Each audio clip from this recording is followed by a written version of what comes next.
Flawless Radiant Bridal Makeup. This was for Tamika's wedding. Hi everyone and welcome back to my channel. Today we are going to walk you through how I created a radiant and a beautiful bridal makeup on my gorgeously stunning client here. The first thing that I usually do is I draw in or fill in the brows, and because this is a radiant look, my client wanted soft shadows. She wanted an entirely soft makeup look. This is actually one of my regular clients that chose me for her wedding day. And when you are choosing a makeup artist for your wedding day, it is very important to go through your makeup artist or the said makeup artist page or social media pages to ensure that they are the right makeup artist for you with the type of makeup look that you wish to achieve for your wedding day. Now my client knows that majority of the time that I do soft glam makeup, and in her time with me as a client, she did experience different variations of soft glam looks. Some are a bit more sculpted than others and some are not. So for her wedding day, she wanted a really soft glam look, nothing too bright and nothing too loud, but just to enhance her overall natural beauty. So it's really important to know what type of look you want prior to coming to getting your makeup done on your wedding day. Not to mention, it is also important, if you have not booked with a makeup artist or you have not done a bridal trial, the makeup artist that you choose, it's either one that you're accustomed going to, that would know your face structure and the type of looks that you wish to achieve or like on your face. If that is not the case, it's really important to schedule a bridal trial beforehand, preferably 2 months or a month in advance of your wedding day, so that if you don't achieve the look that you want to achieve, or that you're going for, the style of makeup isn't what you would like for your wedding day, you can feel free to get a new makeup artist and have sufficient time and not be scampering for options too soon to your wedding day. Your wedding day should be a smooth and seamless process for you. It's a day where you are going to become one with your husband, and it's a day that it allows you to just relax and just focus on that particular goal while looking and feeling your best. So it's really important when choosing a makeup artist to ensure all of these factors are considered. So once we have filled in her brows, you want to go ahead and clean up her brows, and I am using the Maybelline Superstay foundation for this. This is my go-to foundation. A lot of my clients react well to this foundation, so I have a lot of it stocked in my kit because it works well with all of my clients. And I am using 2 shades lighter than her skin complexion because I do want a radiant finish on this look, but at the same time I want her to glow and look her best. So I am going to blend the rest of that down onto the eyes, and this is also going to be my eyeshadow base. However, just something to note, if you all do see me come in front of the camera, the space that I'm working with was a really small and tight space, so I just was working with what I had. And you all will see me from time to time come in front of the camera a bit. And you want to go ahead and take a small concealer brush and buff out the rest of that foundation down onto this eyelid. Once that is blended out, you can then go ahead and fill in wherever else that may seem like it's missing here or looking a bit patchy.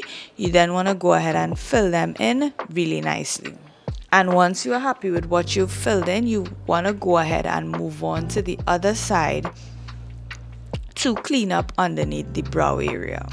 Repeating the same steps, carving out the brow with two shades lighter of a foundation or a concealer, whichever you choose to use. But I like to use foundation for my clients, and I'm just gonna blend it down onto the eyelid, and it's gonna be used as my eyeshadow base later down in the process. Notice I'm using a very pattern motion during your client's makeup process. Some of my clients are really talkative, some of them just prefer a quiet and relaxing session. Whichever one that is, you respect that, because you want your client to feel comfortable around you at all times or while you are doing their makeup. So it's time for that eyeshadow look, and it's really a soft look, nothing too bright, nothing too sculpted either. And for this particular look, I did use the Stacey Marie Carnival XL palette along with the 35 OM Morphe palette.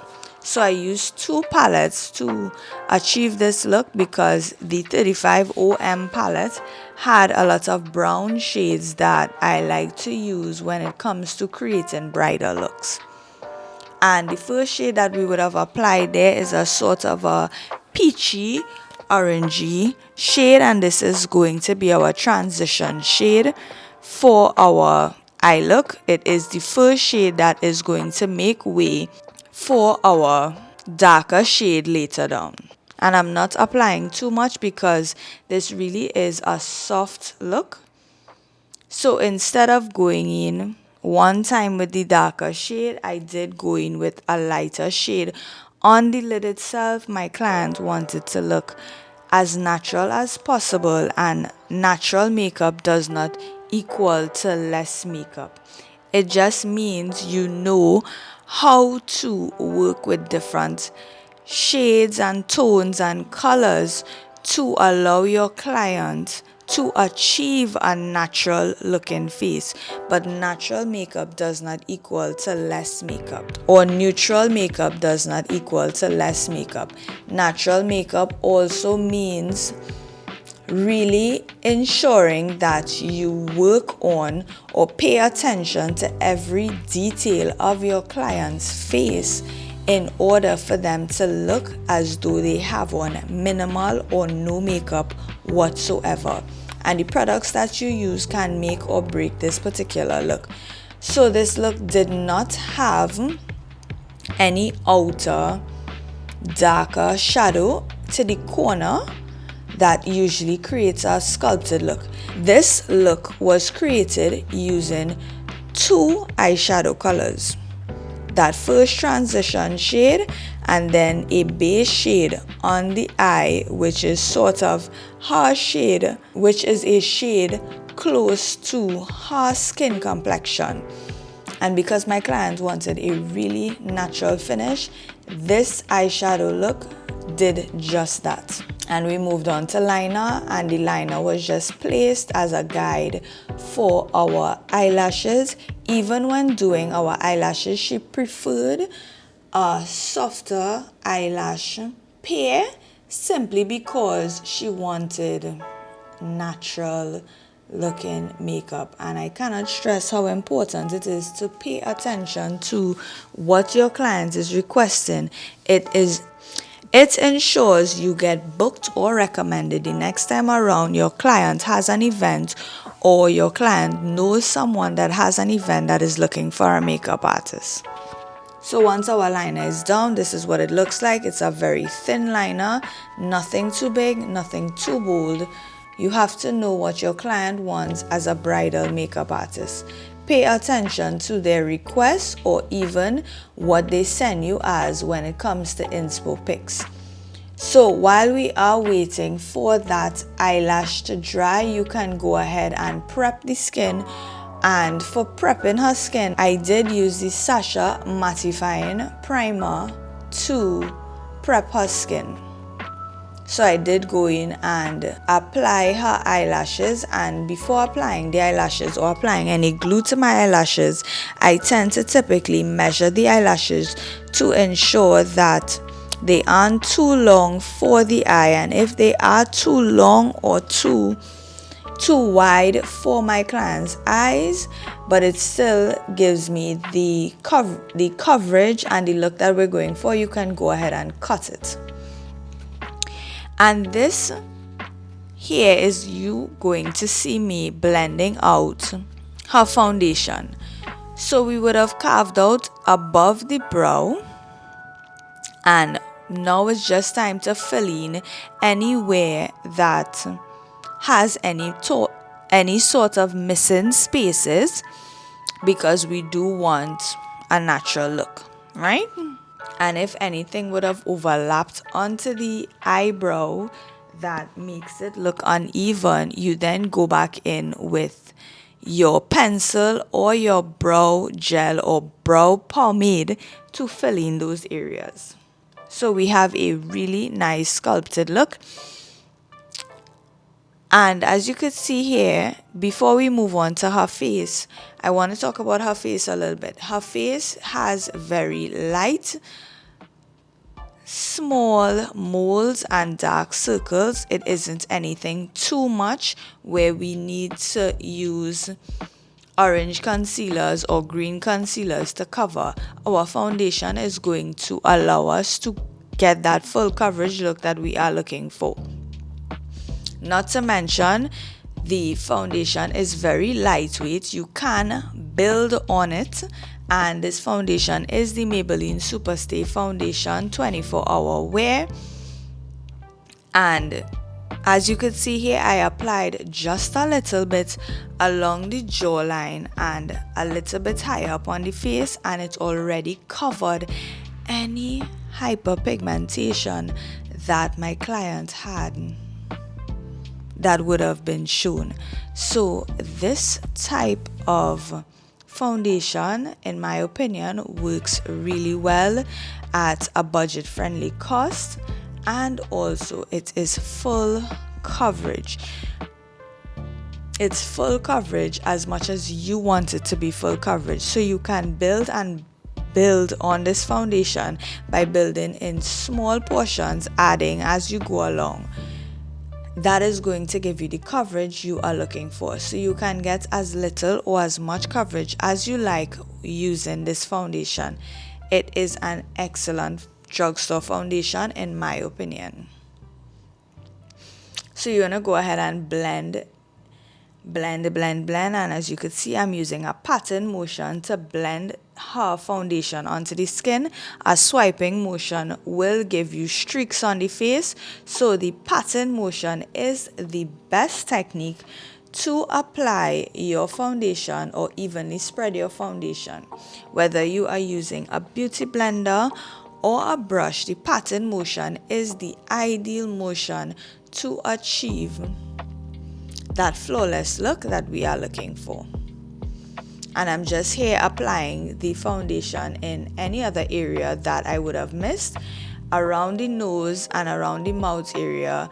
However, I am choosing to use a smaller brush because I do not want this to spill over anywhere where it's going to make a huge mess, or it's going to cover where I don't want it to cover. So you can feel free to work in small section or use a smaller brush to achieve the coverage that you're looking for. Now, from time to time, you will see my client open her eyes, and her eyes may be red. She did not sleep much the night of her wedding, the night before her wedding. So she came to her appointment really tired and really exhausted. So when she did get a chance to rest during the makeup process, she did sleep. So by the time her eyes were open, they were a bit red. Now it's time to cover those dark spots underneath her eyes, because we want a radiant looking bride that isn't looking tired. So I did go in with 2 shades lighter than her skin complexion, immediately for underneath the eye area, because we do want her with a very bright eye, not looking like she did not sleep the night before. And this is going to help us achieve that particular look. And the areas that we tend to focus on when it comes to highlighting is under the eyes, down the nose bridge, the center of the forehead, right in between the eyebrows, the cupid's bone, and under the lip area. And you want to go ahead and blend in small portions. I tend to typically leave under the eyes for blending lastly, because it's the area where I want the most full coverage on the face and to cover any additional dark spots or dark circles that my clients have. So when you are finished blending with the small concealer brush, you want to go ahead and blend with your big foundation brush. You are not applying any additional foundation to the brush. The brush will have foundation on it that would allow you to continue to blend a shade of foundation with the highlighted shade of foundation. So you don't need to apply any additional foundation unless you see a spot that you would have missed when you were applying foundation. So I'm just using the foundation brush to blend the outer parts of that highlight color. Notice that we would have left the eyes for last, and we did get a really nice full coverage look underneath the eye. And we are just gonna blend it. The fact that we did not apply too much, it gave way for not much blending, and it allowed my client's eyes to rest a bit because she really was very tired. So you as a makeup artist or someone doing bridal makeup, it's so important to know what would work for your client, especially if your client is tired and you still want them to feel comfortable during your process. And choosing you as their makeup artist, you want to ensure that you pay attention to their comfort needs, or just the simple things that they say that would help them. They may not necessarily tell you, okay, I want a soft look, but I'm really tired, so I'm not into all the makeup that I'm usually into. Can you work with me? So they may say subtle things to allow you to pay attention to some of their needs. So her face is already looking much more bright and vibrant, not as though she did not get any rest. And that is so important. For us as makeup artists, you want to ensure that your client's tiredness or frustrations aren't shown throughout your makeup process. Next, we're going to set that face, and we are setting using the Sasha setting powder loose in the shade light, and we are simply setting the areas that we would have just highlighted with the 2 shades lighter of a foundation, which is underneath the eye, down the nose bridge, the cupid's bone, and also under the lips as well, not forgetting the forehead.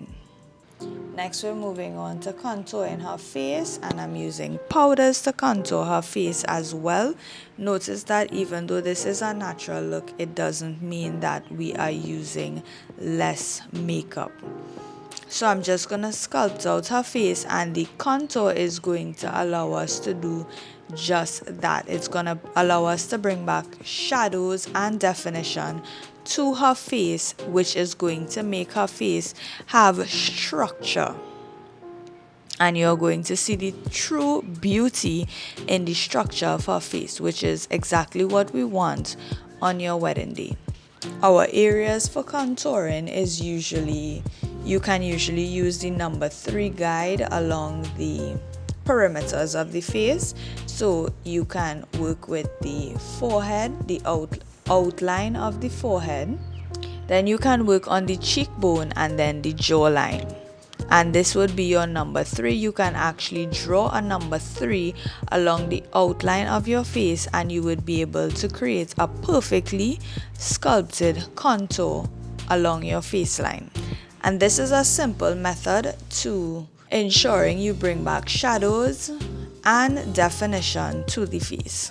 Don't forget, when you are sculpting the face, to sculpt the sides of the nose, you don't want to just have a flat nose shape. It will make your nose appear much wider, versus when you sculpt your nose, it makes your nose appear much slimmer based on the shape that you choose to use. And usually I tend to go in with one shade darker than her natural foundation, especially in the nose area, because we don't want it too sculpted to appear as though she had a nose job done. So next you want to go ahead and blend out the balance of that setting powder that we had resting on the face, and you could already see she's looking very bright and very vibrant, which is exactly what we want. For blush, we used a sort of a peachy tone, a soft peachy tone, nothing too vibrant. We just wanted her to look radiant and glowing on her wedding day. Oh, and we did add in a very subtle highlight shimmer shade on the cheekbones, and to me this just always pops a look so nicely. You can feel free to add it to the tip of the nose. However, you can feel free to add as little or as much as you like. That's entirely up to you. Look at that skin. Her skin looks so much like skin. It looks as though this is how her skin naturally is. So absolutely amazing technique. You can feel free to try this technique and let me know how this foundation technique works on your skin tone. But as you could clearly see, her skin looks so much like skin. Now it's time to go in on the under eye, and I'm using a pencil to just apply some black liner pencil, not directly on the waterline but just a bit below the waterline, to open up her eyes a little bit more. And it's very subtle, as you could see. Next, I'm just going in with a brown, not a dark brown, but a brown eyeshadow, just to blend out that black liner that we would have applied there, to give her a softer under eye look. And once you're finished, you can feel free to blend out the balance of the setting powder that we would have left underneath there. That was to set her under eye, and also it was to catch any additional eyeshadow that we would have had or that we may have experienced in fallout when we were applying the under eye eyeshadow. And for lips, we are doing a soft, very soft pinky lip. However, I do like to use brown pencils to line the lips at first. To me, it gives the lips a really nice, soft, sculpted look, and you're able to focus and know where to place your lip color when it's time to apply your lipstick or your lip gloss. As you can see here, my client went from looking very tired to looking so flawlessly radiant and vibrant on her wedding day. We just simply achieved that soft glam bridal look that my client was looking for. She was able to look her most natural best she has ever looked, and she did mention this to us at the end of her appointment. Next, we're adding that color to the lip, and we did use a sort of a pinky color onto her lip. This was the color or shade that she wanted to have. Notice I'm using an eyeshadow brush for this. Her lips were really nice and big, so me using this type of brush, I was able to fill in her lips not only faster, but her lips were so much smoother using this type of brush. However, this works for women who have really big lips. Women who have smaller lips, I would typically say continue using the smaller brush because it allows for more control. However, using this technique for big lips, it allows you to ensure that you cover each mass of the lip and not have any spaces whatsoever. So as you can see here, this pink gave her look a really vibrant finish, and she was still able to achieve that flawless natural makeup look that she initially wanted at the beginning. You could always feel free to go back in with your brown pencil, and you could even sometimes use a lighter brown just to not make it look like you have an outline on the lip, but rather a well blended lip combo.